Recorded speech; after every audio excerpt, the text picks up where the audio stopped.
Bueno. Pues bueno, los que acaban de llegar, nuevamente les damos la más cordial bienvenida. A los que nos visitan por primeras veces también, a esta iglesia, Comunidad Bíblica de la Gracia.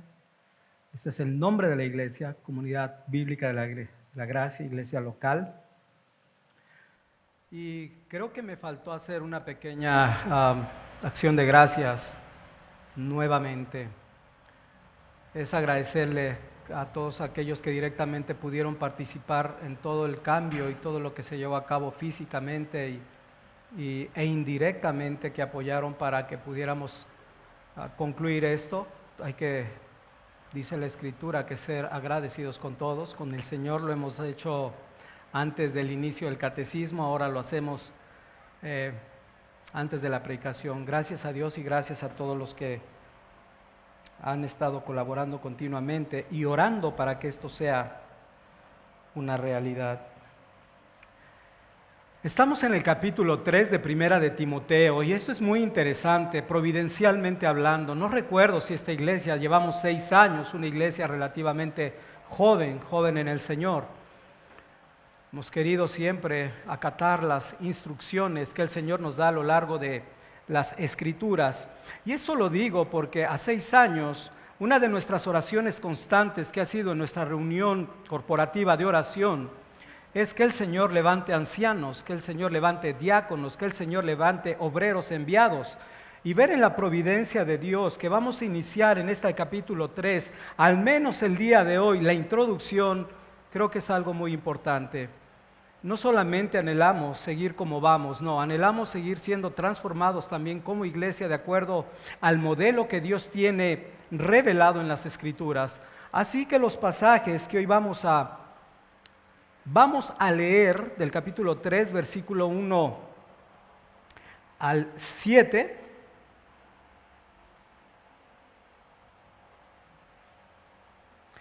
pero solamente vamos a introducirnos con el primer versículo. Solo es una introducción para que veamos la importancia que tiene el llamado de un pastor dentro de la iglesia. Evidentemente no solo es el pastor, decíamos, es el diácono, obreros enviados, en fin, anhelamos que esta iglesia, como algún día lo decía, y creo que es bueno citar aquel que es como parte de nuestra, grupo de ancianos, al hermano Joseph Urban, cuando él decía que Guadalajara tenía el anhelo que fuera una Antioquía. Y era buen anhelo del hermano, pero creo que el Señor está obrando de una manera especial en México, trayendo muchos jóvenes, hombres maduros, piadosos. Quizás el Señor quiera levantar, si no una Antioquía, algo que extienda mucho más representativo el reino de los cielos. No hemos avanzado a lo que son las misiones, no hemos avanzado en lo que son áreas de misericordia que también tenemos en el futuro que seguir contemplando. Pero bueno, conforme el Señor nos vaya revelando lo que debamos hacer, hagámoslo. Antes de leer, decía yo todo el pasaje, versículo 1 al 7, porque debemos estar impregnados de todo el pasaje, aunque veamos uno. Cada que estemos viendo un estudio, vamos a leerlo todo. Queremos identificar y luego que el Espíritu nos recuerde todos esos requisitos que son necesarios para un anciano. Vamos a orar al Señor para que nos ayude en esta exposición. Oh, Padre nuestro, Padre justo, Padre sabio, tú creaste los cielos y la tierra, Señor. Tú has formado, Señor, aún en esa sabiduría, Señor, que viene de lo alto, iglesias locales. Padre, reconocemos que hay una influencia, Señor, de este mundo, de esta corriente evangélica, Señor, Padre, pero que se ha desviado. Y lo que queremos y anhelamos, Señor, es ser fieles a tu palabra, Señor, ser fieles a tu casa, Señor. Sabemos que somos deficientes, imperfectos, Señor. Es claro, Señor, lo entendemos y aún de eso pedimos perdón. Pero por otro lado, Señor, utilizando las palabras de David, Señor, nuestra alma arde, Señor, por ver esa iglesia, Señor, en la cual tu Espíritu, Señor, descienda cada vez con más poder en medio de ella. Cuando hablo de poder, Señor, hablo del deseo, Señor, de ministrar nuestras almas, de salvar almas, Señor, de ver tu gloria en medio de nosotros, Señor. Ese es el anhelo ardiente, Señor, de muchos de nosotros. Y Padre, sabemos que para eso es necesario, Señor, que tu palabra sea aplicada a nuestros corazones, que podamos entender de una manera muy sencilla, Señor, qué es el llamado, Señor, a ser pastor de una iglesia. ¿Qué es el llamado a ser un anciano o un obispo? Cualquier término, Señor, con respecto a lo que marca la Escritura. Te pedimos por ello, Señor, que tu gracia, Señor, sobreabunde en medio de nosotros. Te ruego aún, Señor, que a mí me reprendas, Señor, que a mí me exhortes, Señor, y que me santifiques para poderte servir como es debido, Señor. Continuamente y a través de todos los estudios que tengan que ver con este pasaje, Señor. Te ruego que ilumines, Señor, tu iglesia para que pueda ser edificada por medio de tu palabra, a los varones para que también puedan ver el testimonio que habría que imitar de acuerdo, Señor, a lo que tú mismo dices en tu palabra, Señor, a lo que Pablo reitera una y otra vez. Aprender a ser santos como tú eres santo, Señor, dando un buen testimonio desde este lugar, desde el púlpito, Señor. Ayúdanos, Señor, en todo. Ayúdanos, Señor, a que esto sirva para tu gloria. Y a un Padre, una y otra vez rogamos, salve en medio de nosotros. Padre, todo esto, Señor, te lo podemos pedir solamente por los méritos de nuestro Señor y Salvador, Jesucristo. Amén. Pueden ponerse en pie, por favor. Vamos a leer 1 Timoteo.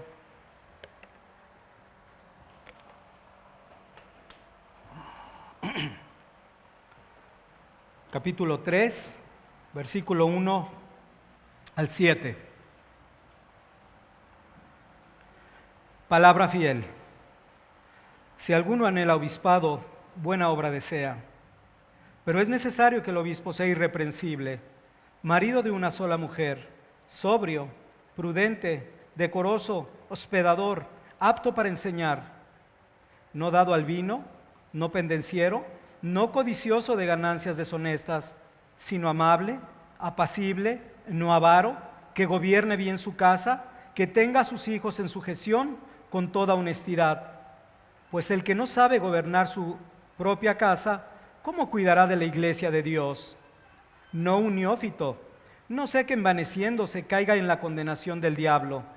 También es necesario que tenga buen testimonio de los de afuera, para que no caiga en descrédito y en lazo del diablo. Amén. Pueden sentarse, por favor.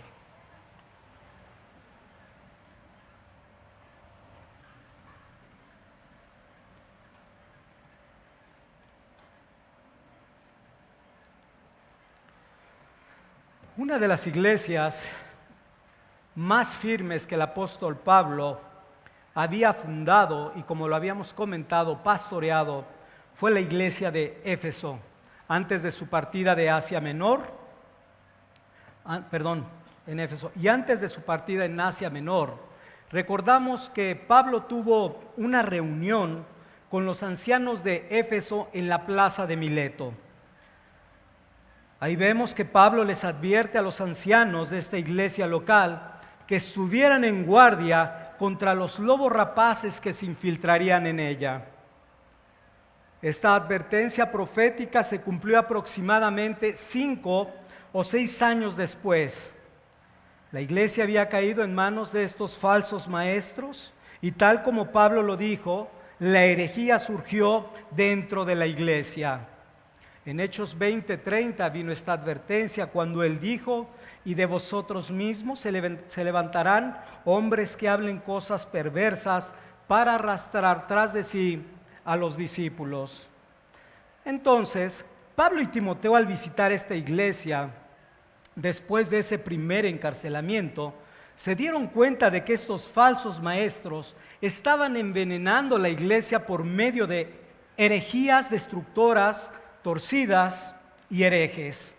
Era tan grave lo que estaba sucediendo en esos momentos que el mismo apóstol Pablo tuvo que actuar con toda diligencia, expulsando y entregando a Satanás a los principales cabecillas o líderes de estos falsos maestros. Entre ellos recordamos a Himeneo y a Alejandro. Esto con el propósito de evitar que como gangrena se extendieran estas falsas doctrinas. Más adelante utiliza este término. La tarea de Timoteo no sería nada fácil. Por un lado estaban los falsos maestros que habían ya despedazado la iglesia, y por otro lado el daño que habían causado pervirtiendo la palabra de Dios. De hecho, cuando en el contexto de Hechos 20 dice que hablarán cosas perversas, se refiere a eso. Pervertirán la palabra de Dios. Entonces, es exactamente el daño que habían hecho por medio de pervertirla. Por esto Timoteo debería de recordar que por medio de esta carta, él se encontraba bajo la autoridad de Dios, y ya lo habíamos dicho, por imposición de manos del presbiterio se le había dado de parte del Señor. Y no solamente eso, recordamos que aún por medio de la carta, Pablo le había dicho: no solamente eres mi hijo amado, mi hijo en la fe, sino también le había dicho: yo soy Pablo, apóstol de Jesucristo, para que recordara la autoridad que Pablo tenía, y de esta manera supiera él que le estaba sirviendo a una autoridad divina, a Dios por un lado y al apóstol Pablo por el otro. De esta manera debería de llevar a cabo sus tareas con toda fidelidad, en cualquier circunstancia y por muy difícil que se le pudiera presentar en el camino. Era posible que algunos de esos falsos líderes, que ya eran reconocidos dentro de Éfeso, tuvieran o tenían en poco la juventud de Timoteo. Por eso decíamos, tarea no fácil, era necesario alentarlo. Pero tanto Timoteo como cualquier anciano de la iglesia del Señor, hablando de esta particular, o de todas aquellas locales que el Señor ha levantado, debería preocuparse en proteger la grey de Dios con la misma diligencia, con el mismo carácter y con el mismo valor que lo hizo el apóstol Pablo. ¿Por qué? A veces dicen, ¿por qué llegan a ser como el apóstol Pablo? Alguien dijo, él era Pablo. Al no entender cuando uno lleva a cabo este tipo de acciones disciplinarias. Pero mira, Alexander Strauch, espero decirlo bien, dice lo siguiente con respecto a la iglesia: el precio que uno está dispuesto a pagar por un objeto demuestra su valor. El precio que uno está dispuesto a pagar por un objeto demuestra su valor. ¿Cuál fue el precio que Dios pagó por su iglesia?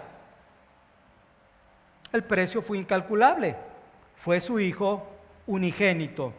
Su Hijo fue el sacrificio por el pecado por su pueblo. Él derramó su sangre y murió por su iglesia. Esto nos puede mostrar lo que significa y el amor que Dios tiene por su iglesia.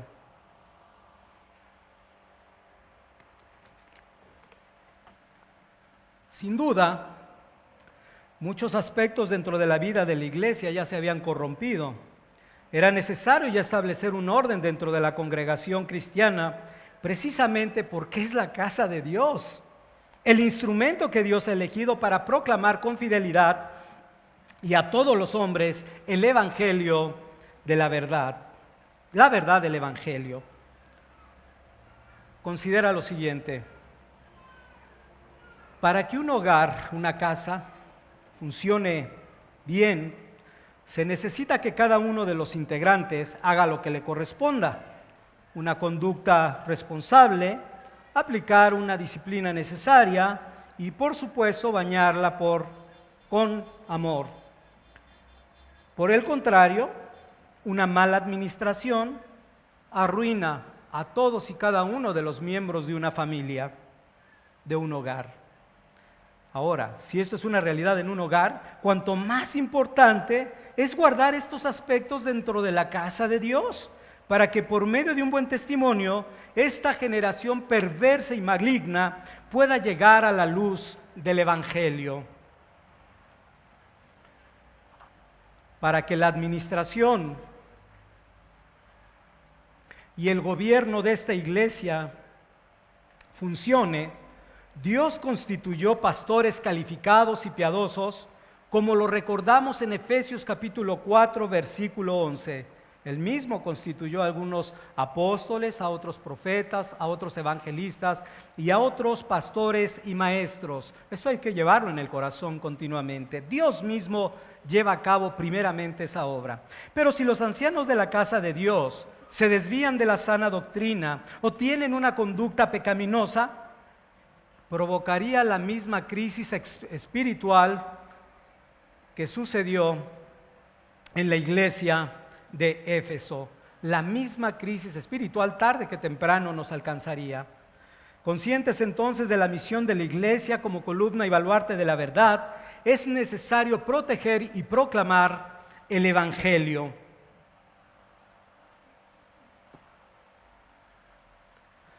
Todos los miembros de la comunidad de creyentes deben de dar un buen testimonio del evangelio y del Señor Jesucristo. Y por su parte, los líderes espirituales deben de ser hombres, de acuerdo al capítulo 3, versículo 2, de un carácter irreprensible. Todos los líderes espirituales. Y tener un buen testimonio, por otro lado, dice, con los de afuera. Entonces, para tener un concepto general, todo líder debe tener un buen concepto de los de adentro y debe tener un buen concepto de los de afuera. Esta consideración es importante, ya que ¿cómo van a poder defender, cómo van a poder enseñar el evangelio si sus vidas los desacreditan?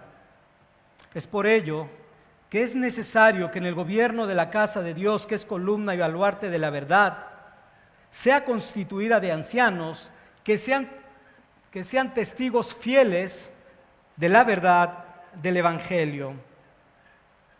A pesar de que la iglesia de Éfeso ya estaba gobernada por una pluralidad de ancianos, y hay que reconocerlo, ancianos piadosos, porque a los que citó en Hechos capítulo 20, de los cuales se despide, de los cuales sienten un grande amor por él, al grado que cuando los deja lloran por el apóstol Pablo, vemos que sí había un grupo de gente piadosa gobernando la iglesia.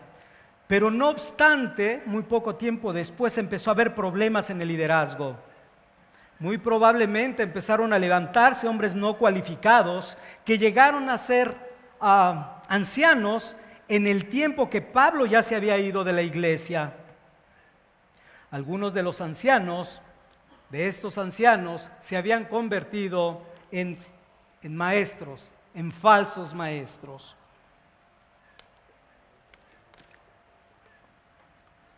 Esto debería preocuparnos a nosotros, del peligro que puede correr la iglesia si está gobernada por hombres no calificados.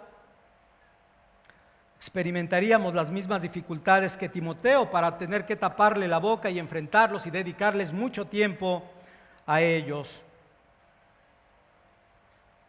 Pues vemos que esa era una de las preocupaciones fundamentales del apóstol Pablo al dejarlo a Timoteo en Éfeso. Ahora, este es ahora el punto.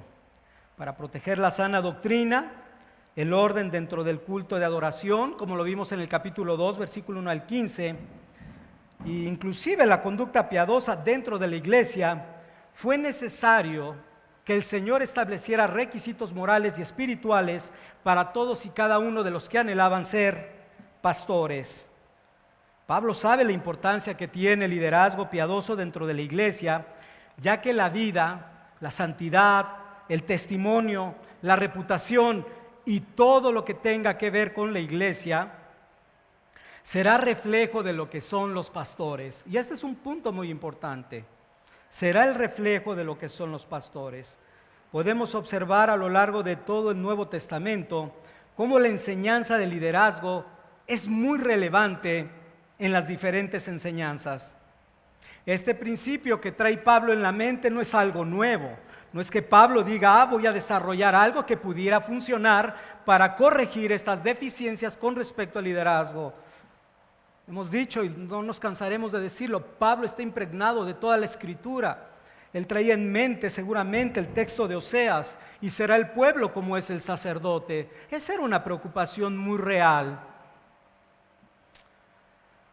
Esto nos muestra entonces que hay una verdadera relación estrecha entre lo que es el liderazgo de la iglesia y lo que es el testimonio de la iglesia. Y a veces para tratar de entender esto, por un lado,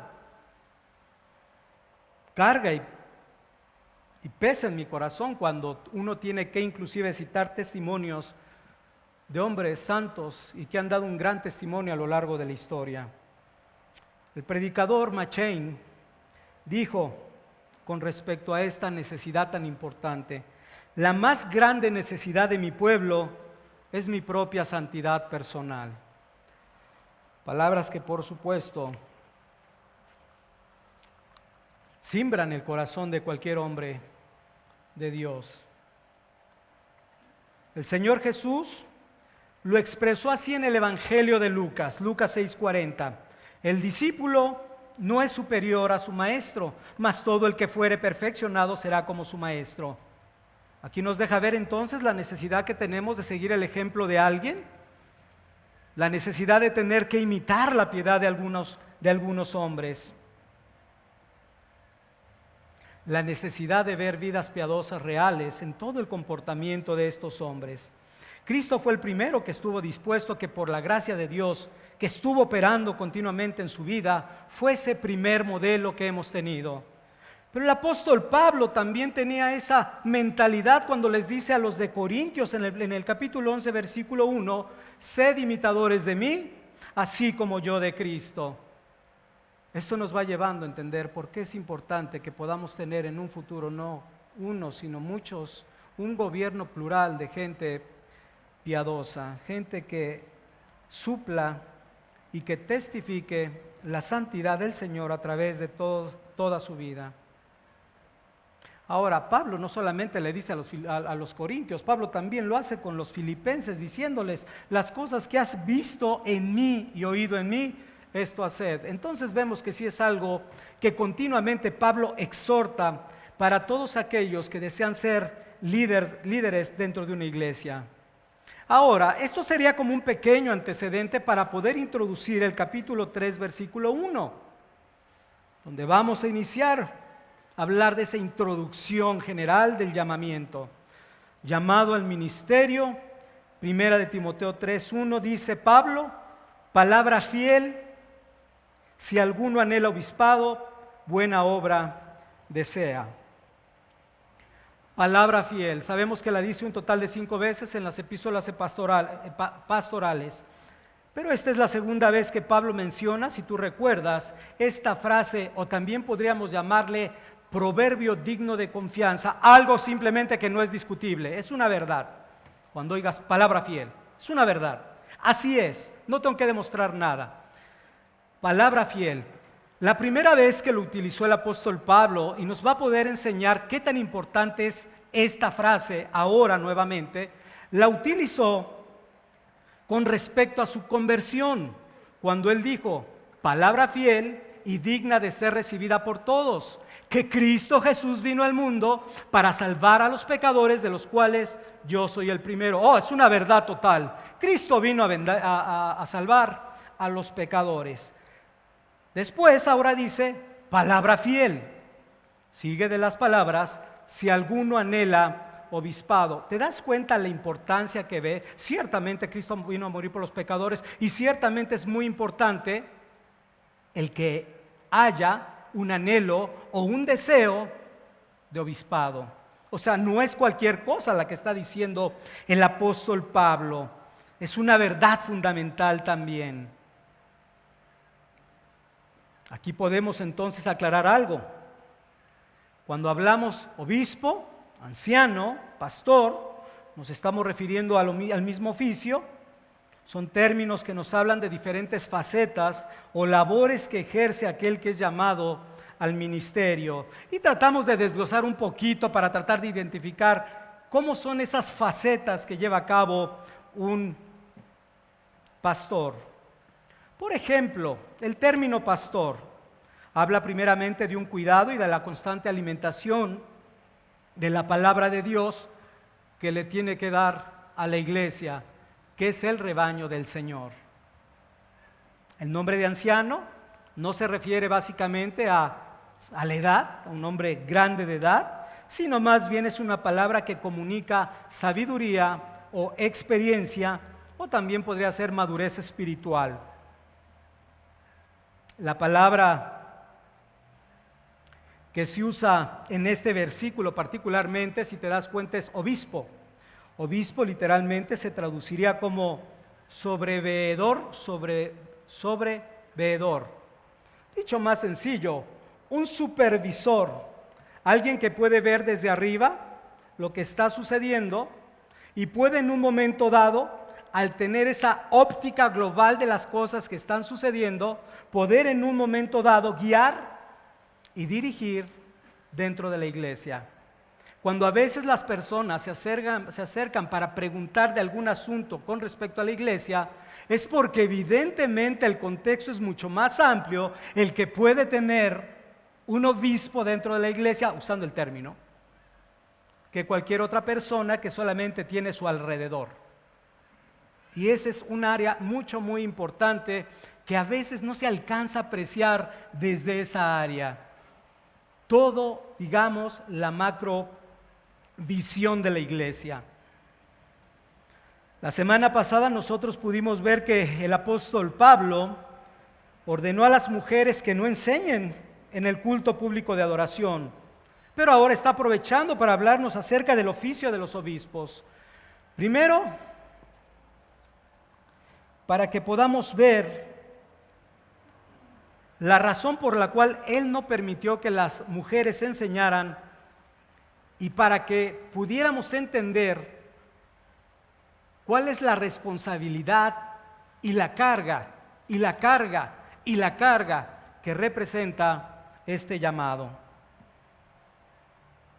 Segundo lugar, para que no piensen que solamente está excluyendo a las mujeres, sino en términos generales, Pablo no está haciendo un llamado general a todos y cada uno de los hombres, tampoco, y eso se va a aclarar también aquí.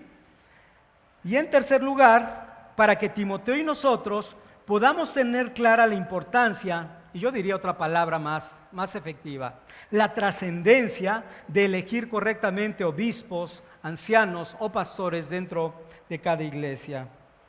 Es como si el apóstol dijera de la siguiente manera: es cierto que las mujeres no han sido capacitadas para desempeñar este oficio, pero tampoco implica que todos los hombres en general deben de ser admitidos a este oficio sin antes llevar a cabo un proceso minucioso de selección.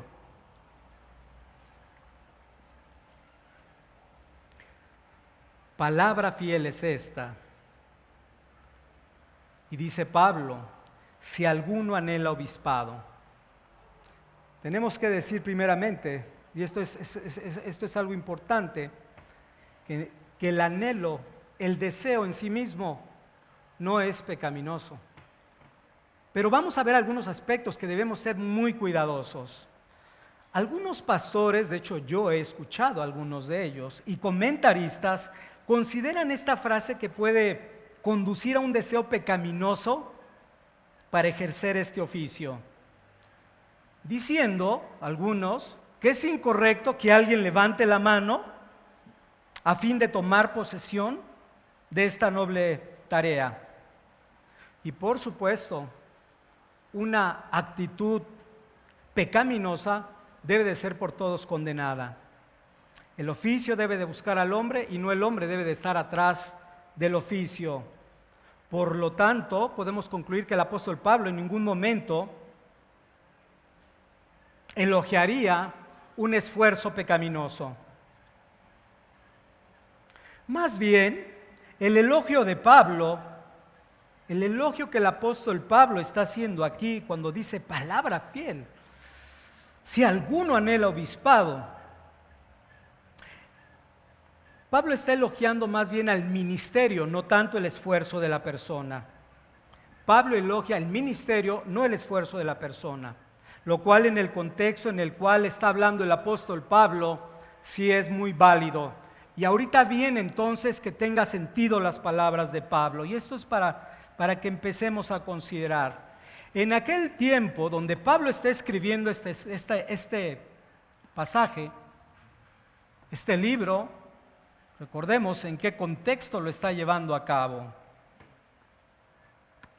Recordemos que se estaba llevando una de las más grandes, una de las más feroces persecuciones contra la iglesia temprana. Así que Cuando Pablo dice que desear este noble oficio, cuando Pablo habla de esto, de desear este noble oficio, implicaba algo más que solamente decir, como quizás ahora en un contexto de paz. Pues sería bueno pararme y predicar, o también sería bueno apoyar para enfrentar contra los lobos rapaces, o también sería muy bueno simplemente formar parte del gobierno de la iglesia para tomar decisiones en conjunto, lo cual en sí mismo no es pecaminoso, pues de hecho es parte de la función. Sin embargo, decía en el contexto que Pablo que está hablando en absoluto, tiene algo en ese sentido y hasta ese nivel de trabajo. Más bien era entender que debería de estar dispuesto a padecer persecución en ese contexto, como él lo sufrió, tanto de judíos como gentiles, o de ambos mismos en un momento dado. Estaría dispuesto, inclusive, a perder su vida por causa de él. Los apóstoles, los evangelistas y muchos pastores de aquella época fueron perseguidos, encarcelados, apedreados, muertos a espada. Entonces vale la pena. A ver, repite conmigo: si alguno anhela obispado, buena obra desea. Tengo claro el llamamiento. No es solamente liderar y estar en un buen lugar cómodo, como se dice hoy en estas áreas donde no hay ninguna persecución. No.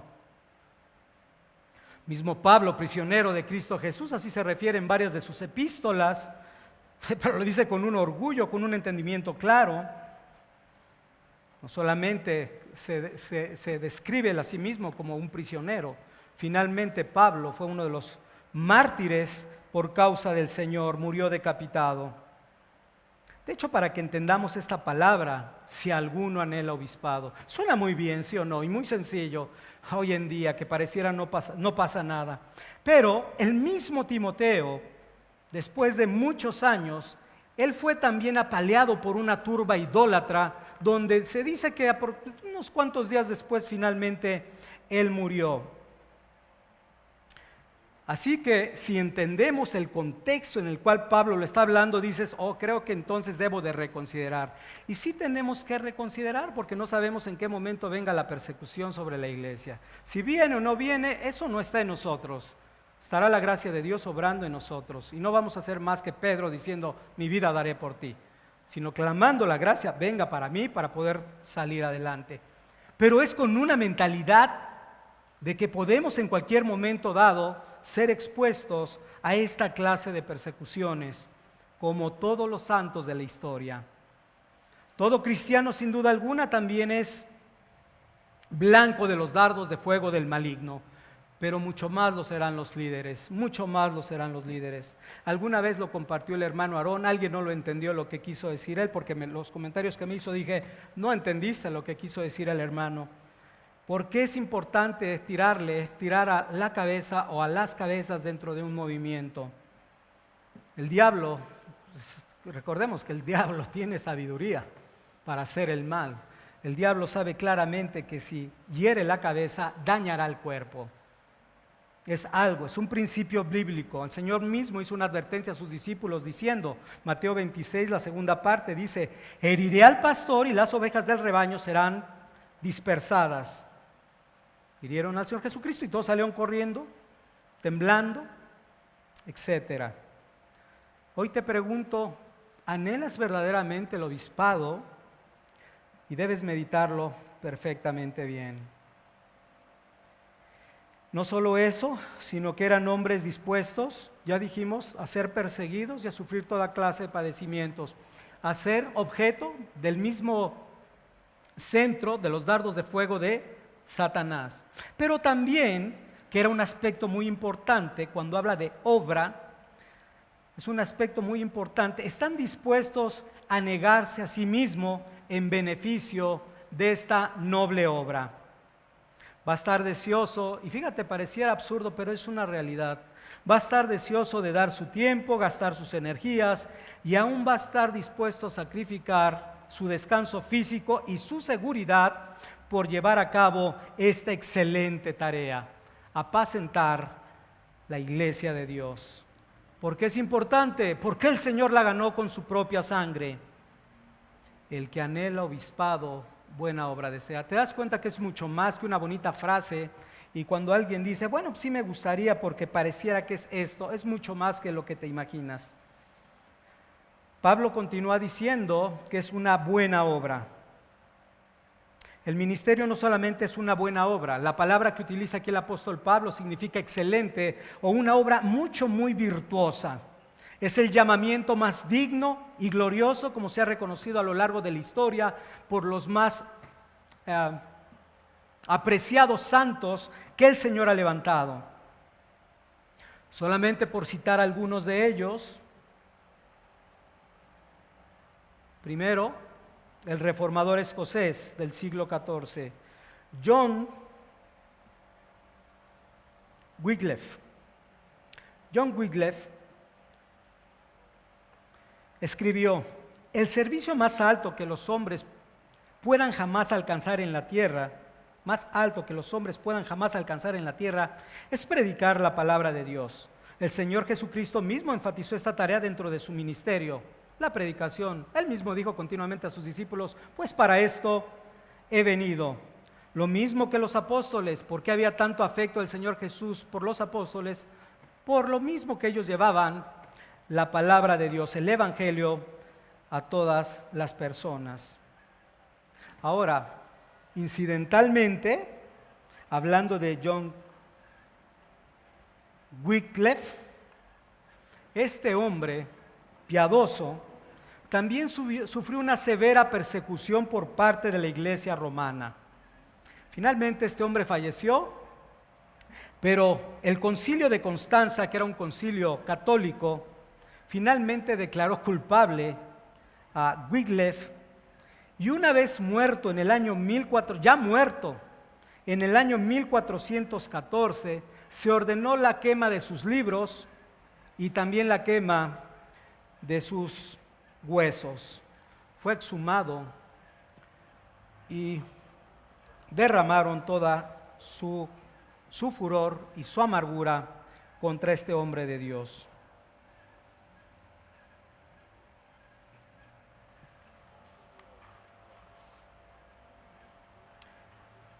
Otro de los hombres que también dan testimonio de ello es el puritano norteamericano Cotton Mather.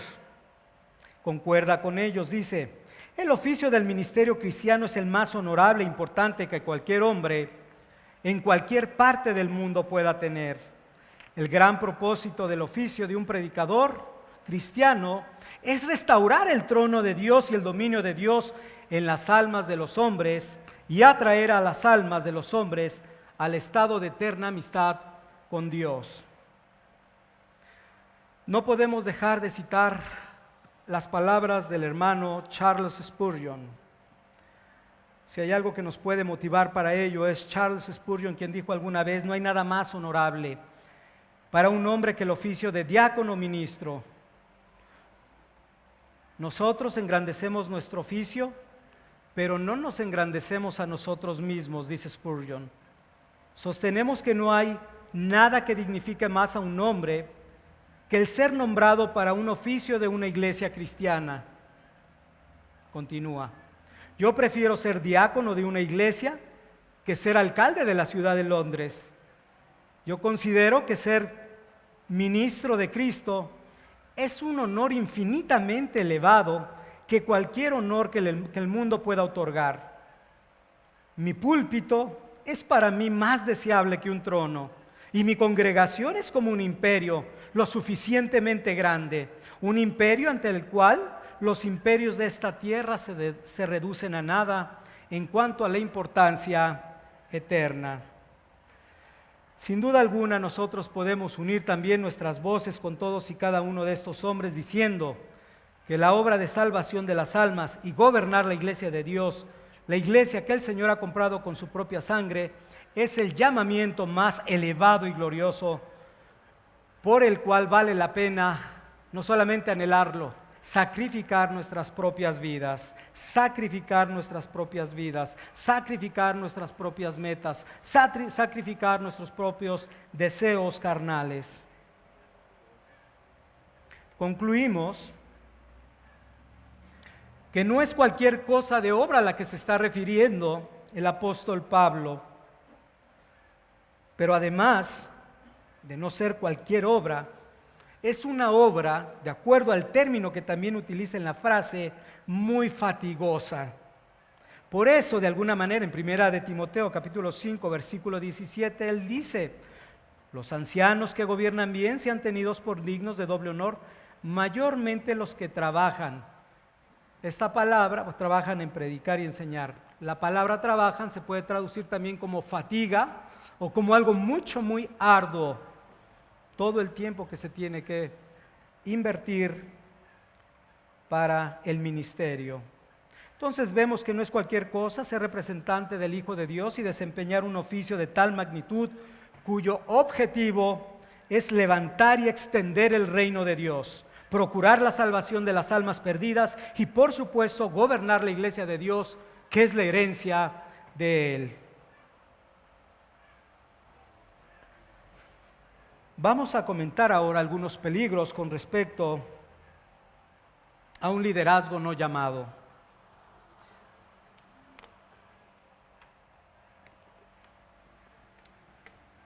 Peligros de un liderazgo no llamado.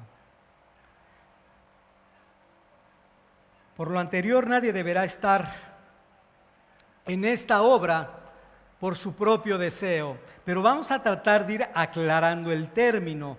Nadie deberá estar por su propio deseo.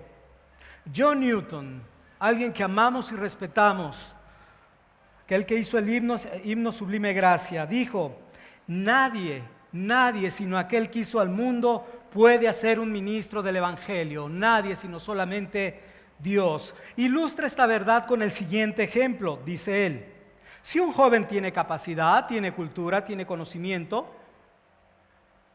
esto lo puede hacer un erudito, un filósofo y quizás un gran orador, pero nunca lo va a hacer un verdadero ministro. Y esto nos debe de llevar entonces a reflexionar con respecto a esto. Todo lo que un hombre debe hacer, todo lo que un hombre debe de hacer, todo lo que un hombre no debe de hacer, todos los hombres lo hacen. ¿Qué es? El hacerse a sí mismo el juez, otras palabras, su propio Dios, y llevar a cabo su llamado, levantarse a sí mismos. Algunos pueden pensar que son movidos por el Espíritu Santo debido a que su deseo los impulsa al ministerio, o porque, como ha sucedido inclusive en estas iglesias, porque han estudiado en un instituto. Y entonces, como han estudiado en un instituto, ellos dicen: somos llamados al ministerio. No hay más error, y no sabes qué daño ha causado ese mal entendimiento. También otros que pueden ser motivados por, eso lo hemos visto también, una persona que levantó su propia iglesia, que hoy está en la ciudad de Puebla, motivado y animado por su propia esposa. Otros tantos pueden ser animados y motivados por sus propios amigos o familiares. Anda, levántate, se ve que Dios te ha dado los dones suficientes para que tú estés llamado al ministerio. O lo que hemos escuchado con toda tristeza aquí de un hombre que llegó con 10 personas diciendo: bueno, me dijo el pastor que ya se regresó a su país de origen, a los Estados Unidos, que este es el momento que Dios estaba esperando para que yo me levante. Nada más absurdo que oír esos testimonios que son reales en nuestros días.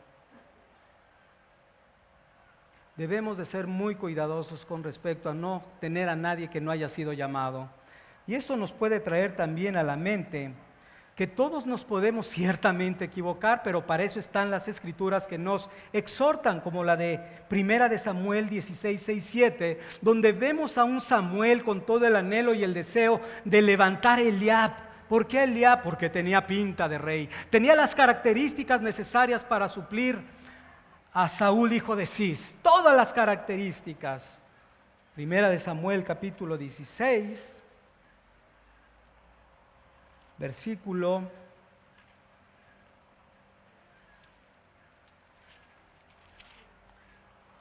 6 y 7.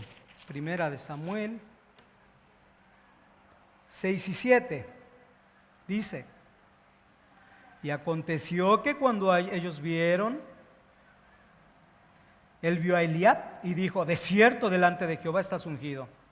Y Jehová respondió a Samuel: no mires a su parecer, ni a lo grande de su estatura, porque yo lo desecho. Porque Jehová no mira lo que mira el hombre, pues el hombre mira lo que tiene delante de sus ojos, pero Jehová mira su corazón. Pero Jehová mira, fíjate, el versículo termina diciendo: Jehová mira su corazón.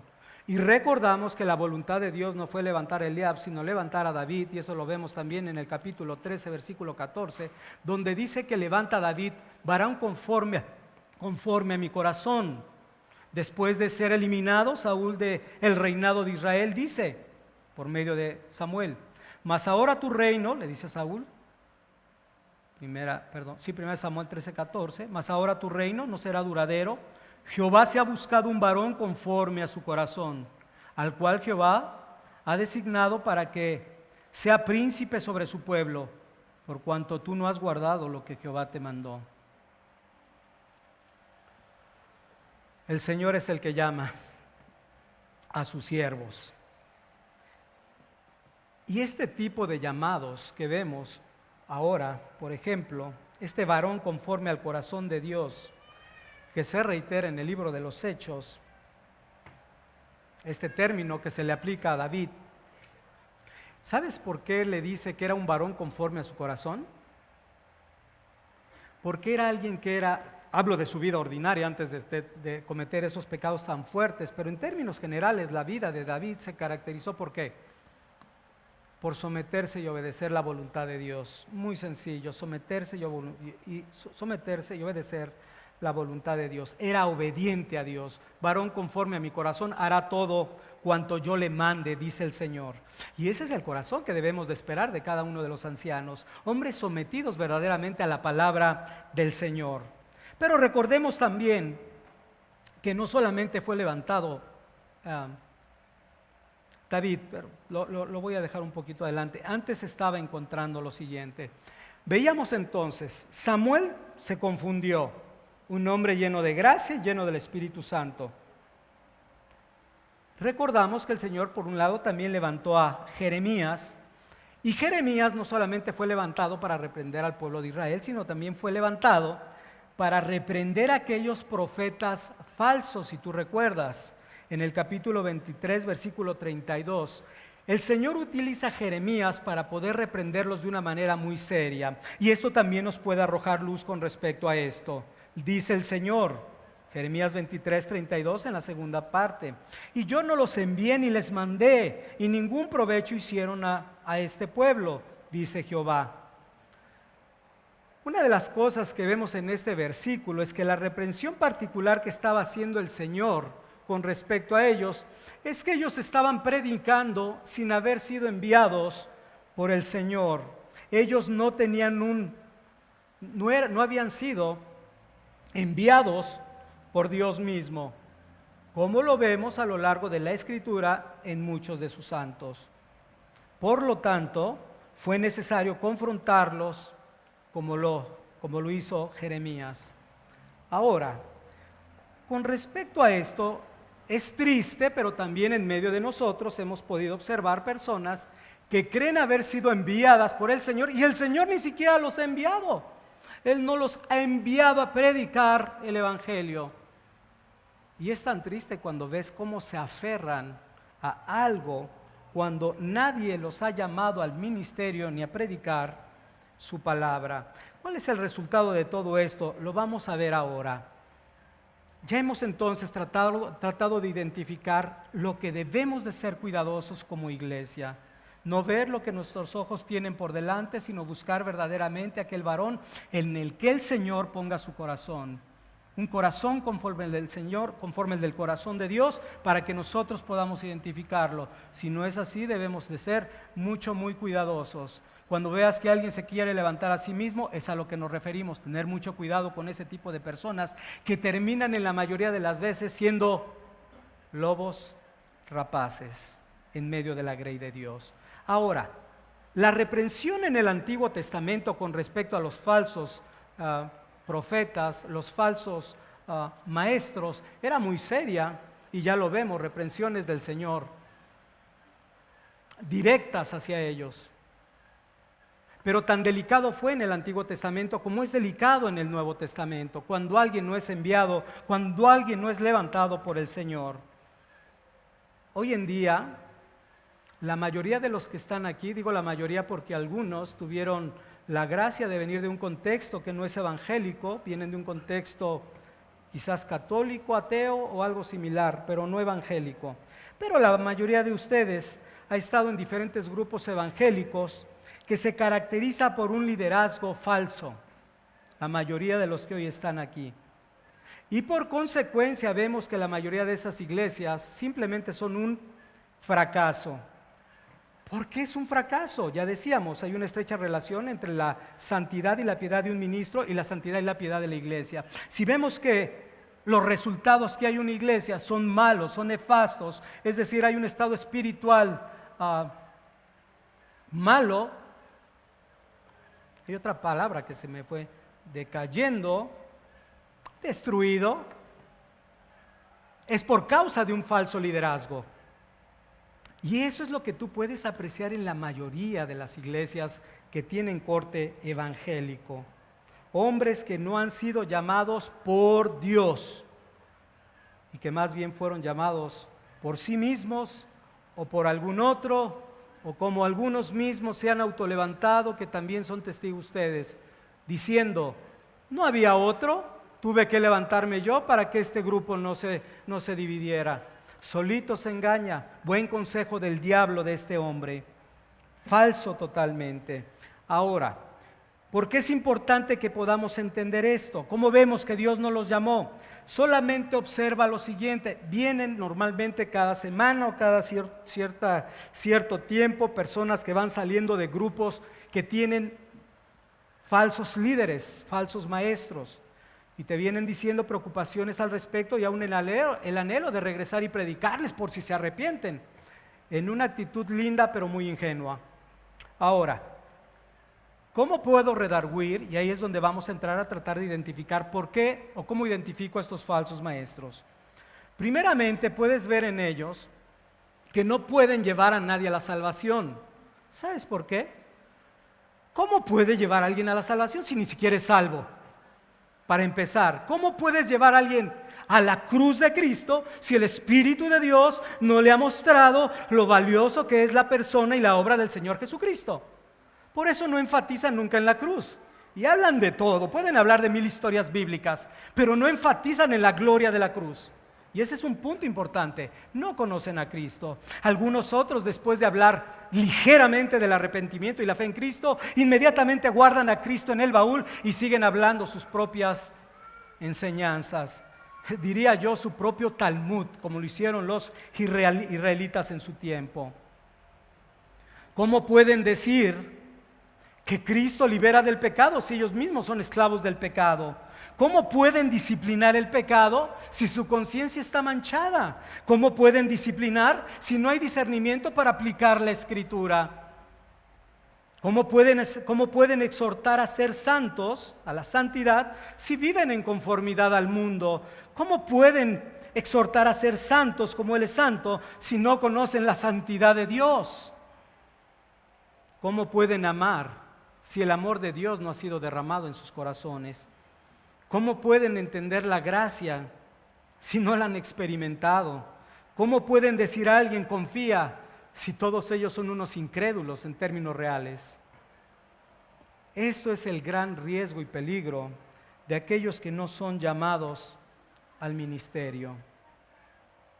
Pero ahora vamos a ver algunos beneficios. Por eso decía que es una parte introductoria que nos va a llevar a ver la importancia de establecer ancianos de parte de Dios. Y no solamente aquí, en cada una de las iglesias que forman parte de este ministerio. Pero a pesar entonces que lo que hemos visto y lo que ha sucedido al día de hoy, tanto en el antiguo como en el nuevo pacto se han levantado falsos maestros, Aquí lo importante es esto: nunca ha faltado la promesa del Señor para levantar varones conforme a su corazón, para que apacienten al rebaño de Dios. Decíamos que este fue el caso del rey David.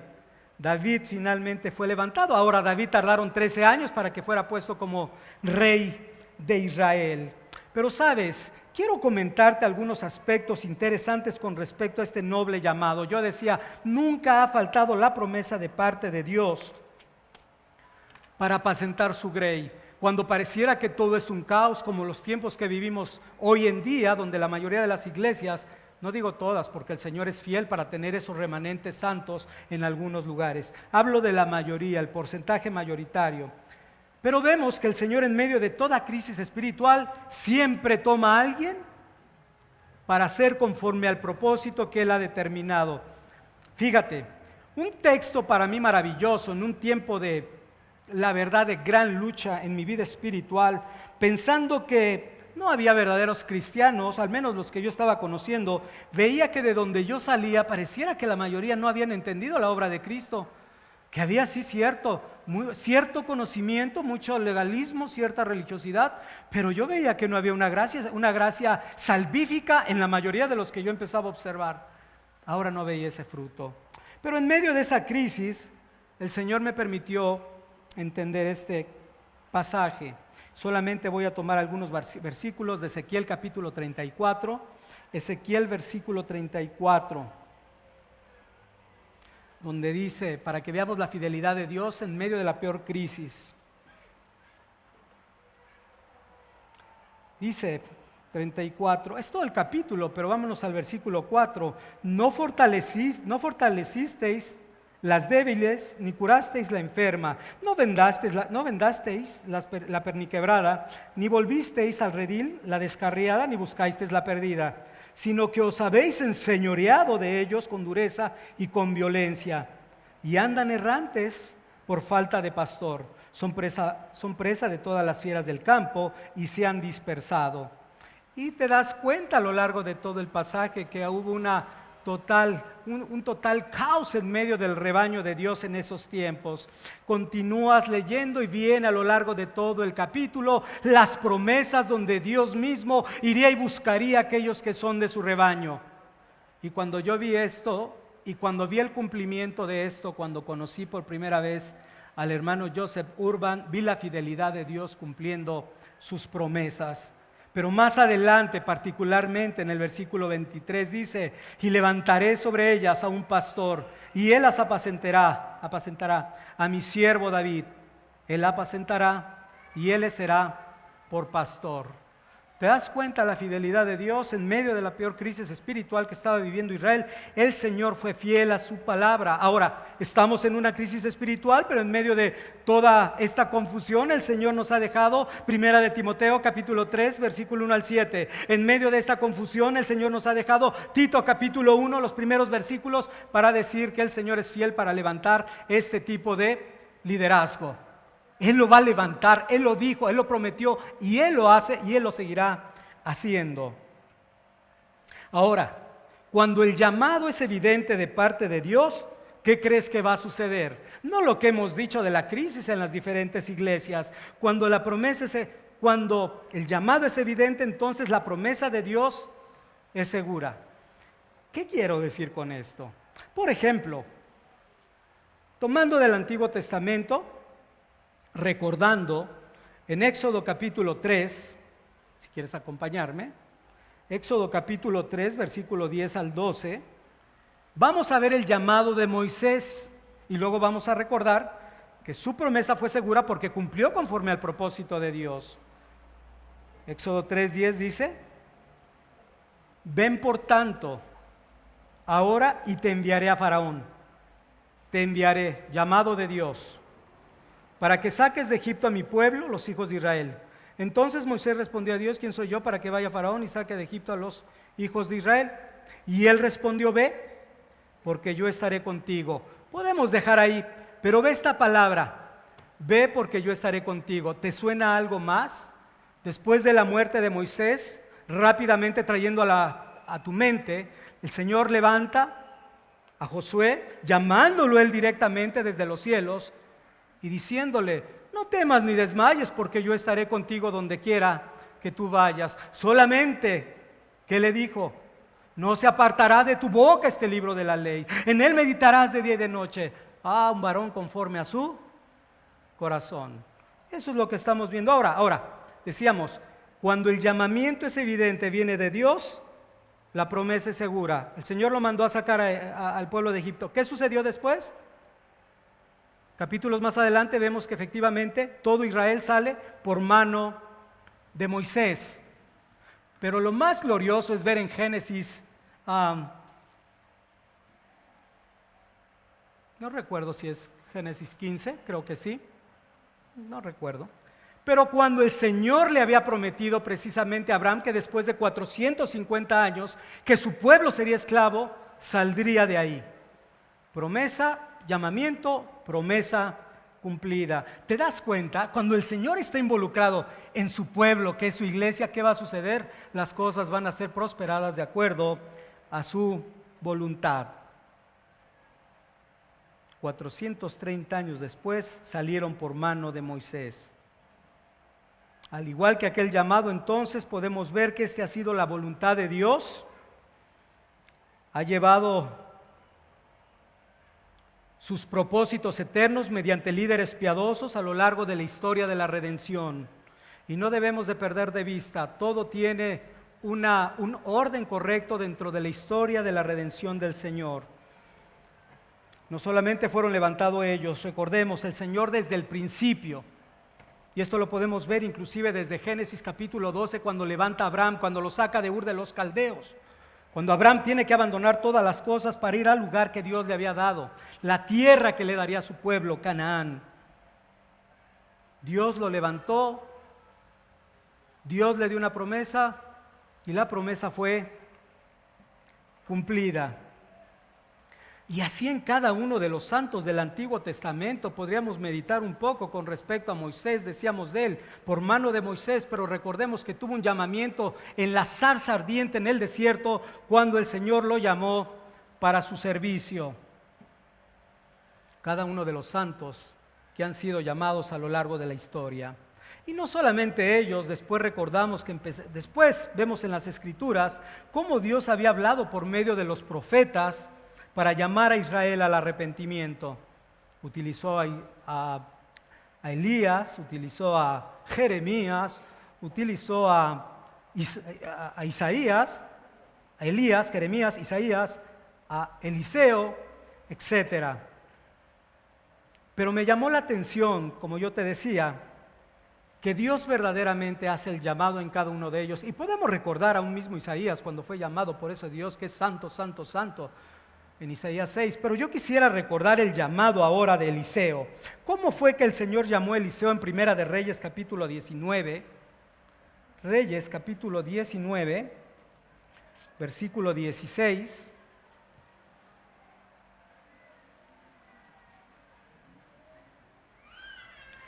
El Señor le está hablando a Elías, le está dando instrucciones a quienes debe de ungir, y en ese contexto le dice a Jehú, Jehú, hijo de Nimsi, ungirás por rey. Primera de Reyes 19, 16. A Jehú, hijo de Nimsi, ungirás por rey sobre Israel. Y a Eliseo, hijo de Safat, de Abel Meola, ungirás para que sea profeta en tu lugar. Versículo 19, más adelante dice, partiendo él de allí, halló a Eliseo, hijo de Safat, que araba con 12 yuntas delante de sí, y él tenía la última. Y pasando Elías por delante de él, echó sobre él su manto. Una constante del Señor llamando a cada uno de sus siervos. Entonces, cuando el llamado es evidente de parte de Dios, el Señor va a cumplir sus promesas. El Señor va a cumplir sus propósitos.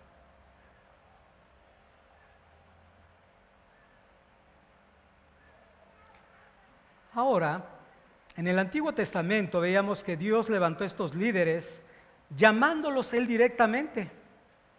A lo largo del Nuevo Testamento hizo esos llamados aunque vemos que finalmente la confirmación en el caso de Isaías fue por medio de la cobertura o de poner el manto por parte de Elías. Pero a lo que voy es lo siguiente: el Señor llamaba de alguna manera, la mayoría de las veces vemos inclusive que llamaba desde los cielos, pero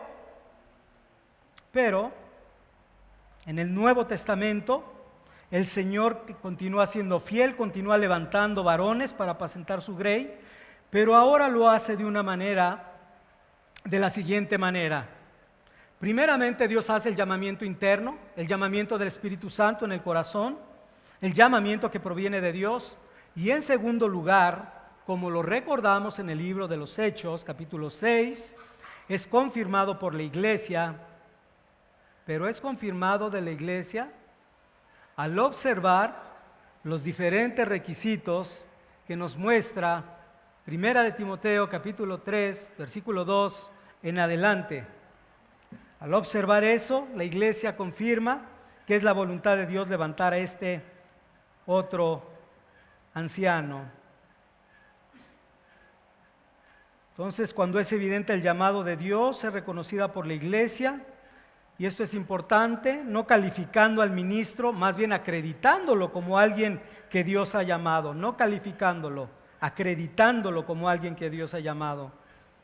Ahora, cuando alguien es llamado por Dios, vemos que pasa algo similar a lo que sucedió con Aholiab y Besaleel. Ya tenían cierto tipo de dones, cierto tipo de talentos, pero el Dios los multiplicó, los exponencializó para llevar a cabo la obra para el cual Él ha llamado. Entonces el Señor llama, el Señor capacita, y quisiera decirte un aspecto muy importante que veía yo en el Antiguo Testamento y que debemos tener claro: y el Señor está con él, y el Señor está con él. Son aspectos que no debemos de dejar de considerar. Si seguimos la voluntad de Dios revelada en este pasaje, podemos estar seguros que el Señor cumplirá sus propósitos. ¿Cuáles propósitos? Número 1, el plan maestro de redención continúa en marcha. Continúa el Señor salvando en medio de su iglesia. El Evangelio, como lo decíamos, es protegido y proclamado por parte de su iglesia con fidelidad. Número 3, el Señor añade a su iglesia a los que han de ser salvos. Y hemos visto que la presencia de Dios estaba en el tabernáculo. ¿Hoy dónde está la presencia de Dios? En medio de su iglesia, cuando todo se lleva a cabo conforme a su voluntad. Pero es que la otra iglesia me gusta porque por lo menos la relación es diferente y no me dan tanta guerra con respecto a mi salvación. No busques eso, busca que realmente el Señor esté en medio de la iglesia y que pueda ser salvo, no por la iglesia, por el Espíritu de Dios mostrándote el Evangelio. La presencia continua de Dios en la iglesia. Por otro lado, tenemos garantizado que la iglesia va a ser edificada. ¿Por quién lo tenemos garantizado? Por el Señor. Es su iglesia, es su rebaño, y Él prometió que llevaría a sus ovejas a comer pastos verdes. Promesa de Dios.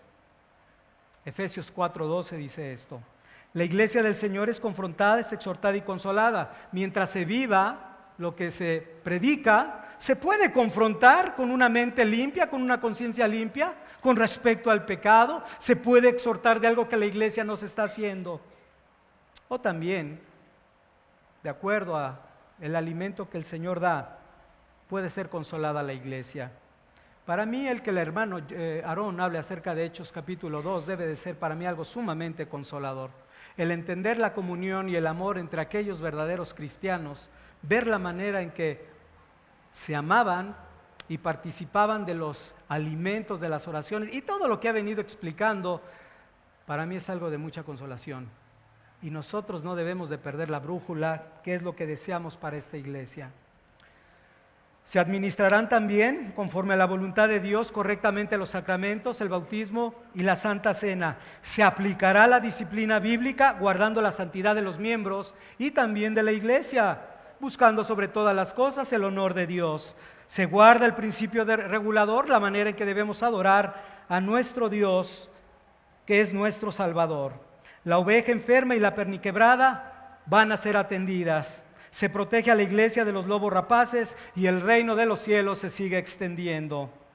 Así que es nuestra oración delante del Señor que levante un gobierno de ancianos para comunidad bíblica de la gracia, es nuestro anhelo, nuestro deseo, hombres piadosos que aún nos vamos a exhortar unos a los otros a las buenas obras, que nos vamos a poder santificar mutuamente.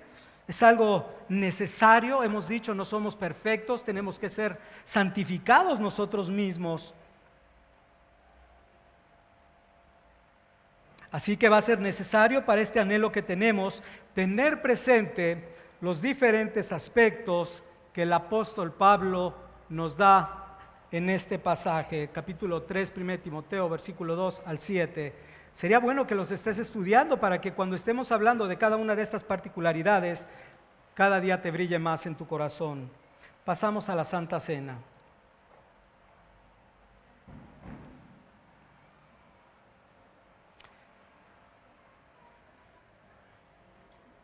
Podríamos pasar directo con respecto a la celebración, pero siempre trata uno de meditar con respecto al pasaje que hemos estudiado. ¿Cómo podemos encender nuestro corazón para la hora de participar de algo tan santo y tan sagrado y tan real? Avive nuestros corazones y que podamos ser ministrados por el Espíritu de Dios. Entonces yo trataba de identificar algo, algunos puntos que nos ayuden a concentrar nuestra mente en lo que vamos a hacer. Vamos a recordar ahora, por medio de esta Santa Cena, al buen pastor, aquel que ha dado su vida por su rebaño. Y esto es lo primero que debemos tener presente, ahora que vamos a recordar a aquel que derramó su sangre por cada uno de los que forman parte de su cuerpo, que es su iglesia.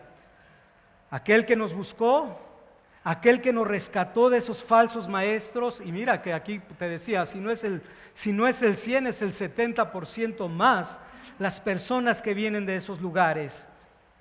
Nos buscó, nos fortaleció, nos sacó de esos lugares que no fortalecieron a los débiles, que no curaron la enferma, que no vendaron la perniquebrada, ni volvieron al redil a la descarriada, ni buscaron a la perdida, sino que se enseñorearon de algunas ovejas con dureza y con violencia. Esto se llama autoritarismo dentro de los grupos religiosos. Y así anduvieron errantes por falta de un pastor. Fueron presas de lobos rapaces y finalmente estuvimos dispersados como ovejas que no tenían pastor. Pero Dios nos ha traído a su redil, porque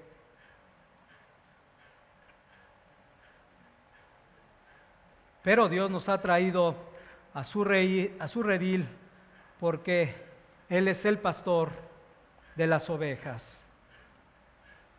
Oremos al Señor. Padre, te damos gracias primeramente, Señor, porque nos das la luz, Señor, de lo que pasa, Señor, en cuanto a un llamamiento eficaz, lo que pasa, Señor, en cuanto a un llamado, Señor, para el ministerio, las serias consecuencias que tienen de no seguir tu buena y bendita voluntad, Señor, conforme a tu palabra revelada. Nos muestras también, Señor, que tú cumples, Señor, tus promesas cuando hacemos las cosas, Señor, conforme tú lo mandas, conforme tú lo estableces, Señor, al identificar por parte de tu iglesia aquellos varones que tienen, Señor, un llamado, que tienen un corazón conforme al tuyo. Oh Padre, te pedimos que abras nuestro entendimiento, Señor. Primeramente que a mí me santifique, Señor, para hacer ese reflejo, Señor, correcto y santo que debe de ser para tu iglesia. Y que mis hermanos también, Señor, puedan ser santificados por medio de ello. Que mis hermanos también puedan identificar, Señor, de aquí en adelante cuáles son las demandas que tú pides, Señor. Oh Padre, como decíamos, anhelamos tener una iglesia similar a la del libro de los Hechos. Anhelamos ver más salvaciones en medio de nosotros. Anhelamos ver más la santidad en medio de nosotros. Pero sabemos, Señor, que debemos hacer la parte que nos corresponde. Padre, gracias, Señor. Podemos darte gracias, Señor, porque tú eres el buen pastor que nos ha traído a tu redil, Señor. Hemos regresado a tu redil por tu pura gracia y misericordia, a pesar de nosotros, a pesar de nuestra necedad, a pesar de nuestra dureza, a pesar de querer justificarnos en querer quedarnos en algún otro grupo. A pesar de todo, tú has determinado que estemos hoy en día en esta iglesia, Señor. Gracias por ello, Señor, porque vemos que tus promesas se cumplen a pesar de nosotros. Y Padre, queremos recordar hoy aquel que es nuestro pastor, que está en los cielos, Señor, aquel que nos guía, nos dirige, aquel que es nuestra cabeza, Señor, y en todo momento, Señor, ha estado al pendiente de su iglesia. Ayúdanos, Señor, a ser imitadores de ti, ayúdanos a ser imitadores de Pablo, ayúdanos, Señor, a hacer las cosas cada vez más, Señor, conforme a tu voluntad. Y te pedimos también, Señor, que ahora por medio de la Santa Cena ministres nuestras almas, Señor, recordando que todo es una realidad, Señor, real, espiritual, por la obra que Cristo ha hecho en cada uno de nosotros, Señor. Bendice, Señor, esta santa ordenanza en el nombre de Jesús. Amén.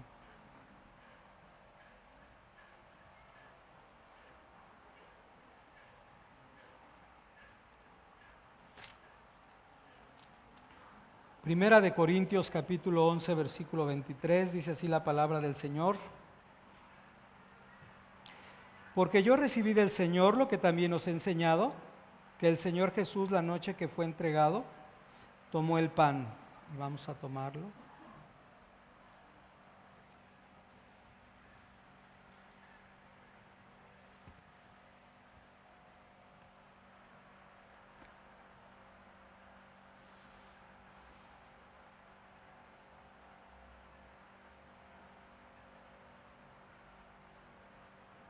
Y habiendo dado gracias, lo partió y dijo, tomad, comed, esto es mi cuerpo que por vosotros es partido. Haced esto en memoria de mí. Asimismo, tomó también la copa después de haber cenado, diciendo, esta copa es el nuevo pacto en mi sangre. Haced esto todas las veces que la bebiereis en memoria de mí.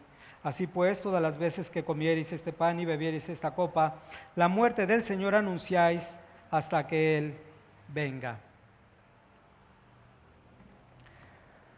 Vamos a tratar de hacer una redistribución por el nuevo local. Así que vamos a tratar de, hermanos, ¿tienen alguna idea de cómo lo van a distribuir el pan y el vino? ¿Más o menos cuántos hay aquí, hermana? A ver, pueden pasar de la primera y si sobran, los de la segunda inmediatamente para poder participar de ella.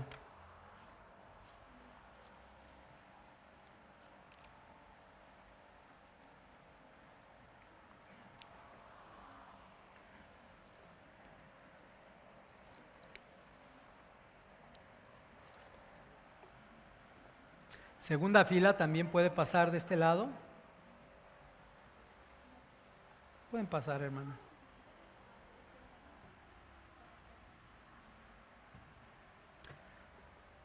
Y bueno, solamente recordar que ya en próximos días vamos a llamarles para, ahora sí, para las personas que han metido su solicitud de membresía. Les pedimos una disculpa, a veces ha sido tanta la carga de trabajo, pero primeramente Dios, en estas semanas vamos a buscarlos ya.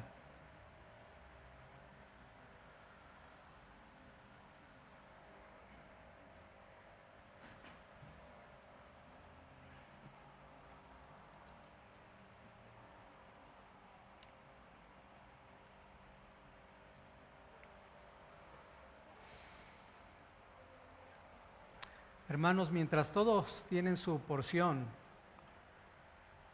meditemos en la fidelidad de Dios.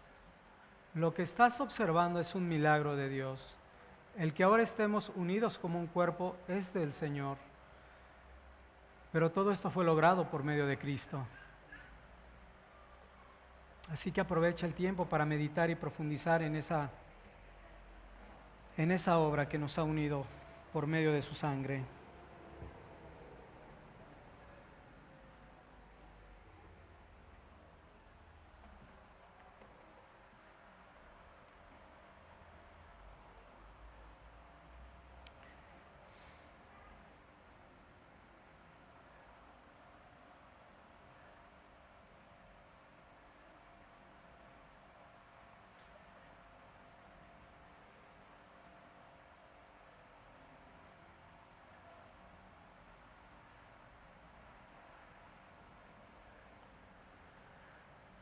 Si a alguien le falta de los miembros de Comunidad Bíblica de la Gracia, levante la mano, por favor, para que pueda ser identificado. Y si ya no falta nadie,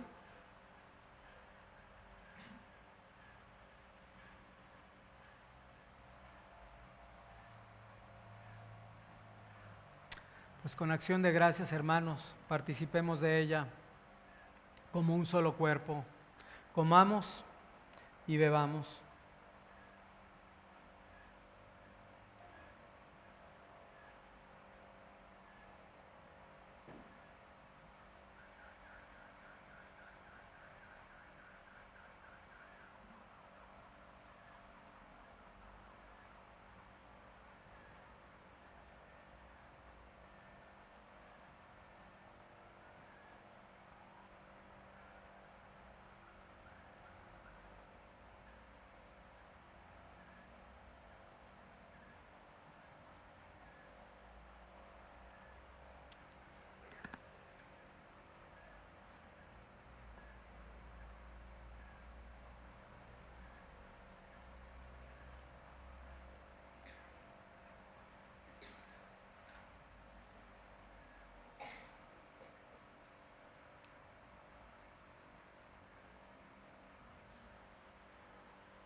Amén, hermanos.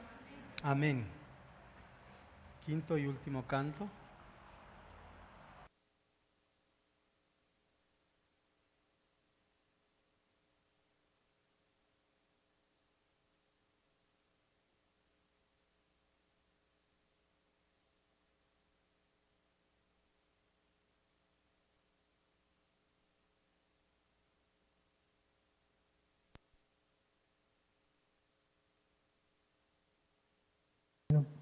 Vamos a ponernos todos de pie y vamos a la página 57 de los himnarios para cantar Es Cristo de su iglesia.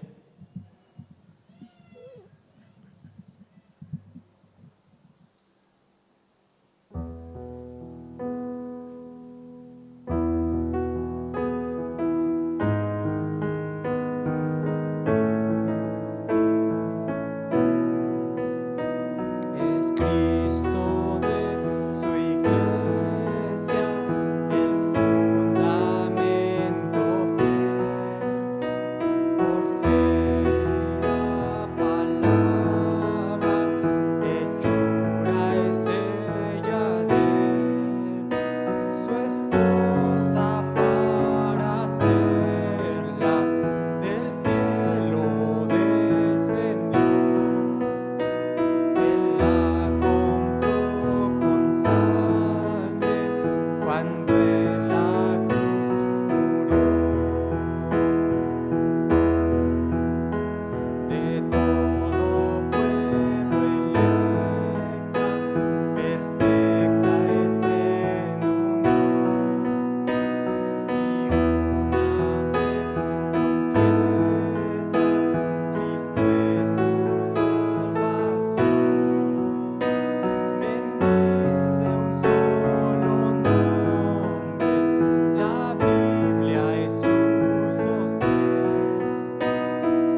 que a partir de este día que el Señor nos ha permitido estar aquí, antes de la bendición, multiplique el amor que hay entre cada uno de los miembros de la iglesia, que sobreabunde